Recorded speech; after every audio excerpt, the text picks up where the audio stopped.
اب اللہ اور اس کے رسول کی طرف سے ان مشرکوں سے جن سے تم نے عہد کر رکھا تھا بیزاری اور جنگ کی تیاری ہے، سو مشرکو تم زمین میں 4 مہینے چل پھر لو اور جان رکھو کہ تم اللہ کو عاجز نہ کر سکو گے، اور یہ بھی کہ اللہ کافروں کو رسوا کرنے والا ہے۔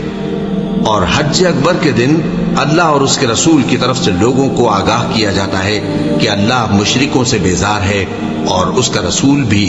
اب اگر تم توبہ کر لو تو تمہارے حق میں بہتر ہے، اور اگر نہ مانو تو جان رکھو کہ تم اللہ کو ہرا نہیں سکو گے۔ اور اے پیغمبر کافروں کو دکھ دینے والے عذاب کی خبر سنا دو۔ البتہ جن مشرکوں کے ساتھ تم نے عہد کیا ہو اور انہوں نے تمہارا کسی طرح کا قصور نہ کیا ہو اور نہ تمہارے مقابلے میں کسی کی مدد کی ہو، تو جس مدت تک ان کے ساتھ عہد کیا ہو اسے پورا کرو، کہ اللہ پرہیزگاروں کو دوست رکھتا ہے۔ بس جب عزت کے مہینے گزر جائیں تو مشرکوں کو جہاں پاؤ قتل کر دو، اور ان کو پکڑ لو اور گھیر لو، اور ہر گھات کی جگہ ان کی طاق میں بیٹھے رہو۔ پھر اگر وہ توبہ کر لیں اور نماز قائم کرنے اور زکوٰۃ دینے لگیں تو ان کا رستہ چھوڑ دو، بے شک اللہ بخشنے والا ہے، مہربان ہے۔ اور اگر کوئی مشرک تم سے پناہ کا خواستگار ہو تو اس کو پناہ دے دو یہاں تک کہ وہ کلام اللہ کو سننے لگے، پھر اس کو امن کی جگہ واپس پہنچا دو، اس لیے کہ یہ بے خبر لوگ ہیں۔ بھلا مشرکوں کے لیے جنہوں نے عہد توڑ ڈالا اللہ اور اس کے رسول کے نزدیک عہد کیسے قائم رہ سکتا ہے؟ ہاں، جن لوگوں کے ساتھ تم نے مسجد حرام یعنی خانہ کعبہ کے نزدیک عہد کیا ہے، اگر وہ اپنے عہد پر قائم رہیں تو تم ان باتوں کو قبول نہیں کرتے، اور ان میں اکثر نافرمان ہیں۔ یہ اللہ کی آیتوں کے عوض تھوڑا سا فائدہ حاصل کرتے اور لوگوں کو اللہ کے رستے سے روکتے ہیں۔ کچھ شک نہیں کہ جو کام یہ کرتے ہیں برے ہیں۔ یہ لوگ کسی مومن کے حق میں نہ تو رشتہ داری کا پاس کرتے ہیں نہ عہد کا، اور یہ حد سے تجاوز کرنے والے ہیں۔ اب اگر یہ توبہ کر لیں اور نماز پڑھنے اور زکوٰۃ دینے لگیں تو دین میں تمہارے بھائی ہیں، اور سمجھنے والے لوگوں کے لیے ہم اپنی آیتیں کھول کھول کر بیان کرتے ہیں۔ اور اگر عہد کرنے کے بعد اپنی قسموں کو توڑ ڈالیں اور تمہارے دین میں طعنہ زنی کرنے لگے تو ان کفر کے پیشواؤں سے جنگ کرو، ان کی قسموں کا کچھ اعتبار نہیں ہے، عجب نہیں کہ اپنی حرکات سے باز آ جائیں۔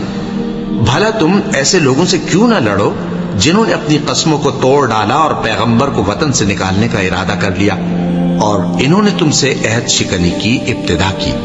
کیا تم ایسے لوگوں سے ڈرتے ہو؟ سو ڈرنے کے لائق تو اللہ ہے اگر تم ایمان والے ہو۔ ان سے خوب لڑو، اللہ ان کو تمہارے ہاتھوں سے عذاب میں ڈالے گا اور انہیں رسوا کرے گا، اور تم کو ان پر غلبہ دے گا، اور مومن لوگوں کے سینوں کو شفا بخشے گا، اور ان کے دلوں سے غصہ دور کرے گا، اور اللہ جس پر چاہے گا توجہ فرمائے گا، اور اللہ سب کچھ جانتا ہے، حکمت والا ہے۔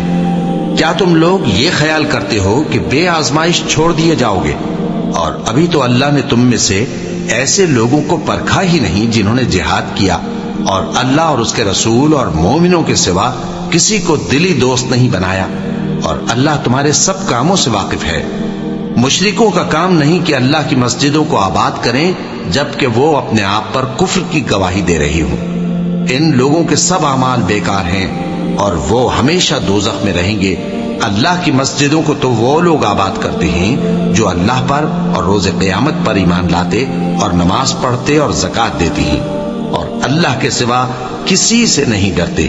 یہی لوگ امید ہے کہ ہدایت یافتہ لوگوں میں سے ہوں۔ کیا تم نے حاجیوں کو پانی پلانا اور مسجد حرام یعنی خانہ کعبہ کو آباد کرنا اس شخص کے اعمال جیسا خیال کیا ہے جو اللہ اور روز آخر پر ایمان رکھتا ہے اور اللہ کی راہ میں جہاد کرتا ہے؟ یہ لوگ اللہ کے نزدیک برابر نہیں ہیں، اور اللہ ظالم لوگوں کو ہدایت نہیں دیا کرتا۔ جو لوگ ایمان لائے اور وطن چھوڑ گئے اور اللہ کی راہ میں مال اور جان سے جہاد کرتے رہے، اللہ کے ہاں ان کے درجات بہت بڑے ہیں، اور وہی مراد کو پہنچے۔